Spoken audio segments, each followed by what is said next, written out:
А потом я пригласил председателя по дружбе перейти в другое помещение. У меня здесь есть квартира, в которой я в последнее время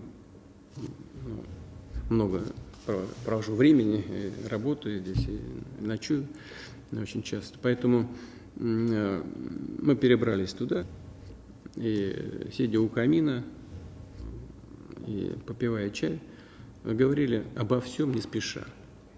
Говорили о ситуации в мировых делах, причем в самых разных аспектах. Председатель КНР уделил достаточно много внимания раскрытию позитивных начал китайского мирного плана и плана мирного урегулирования ситуации на Украине.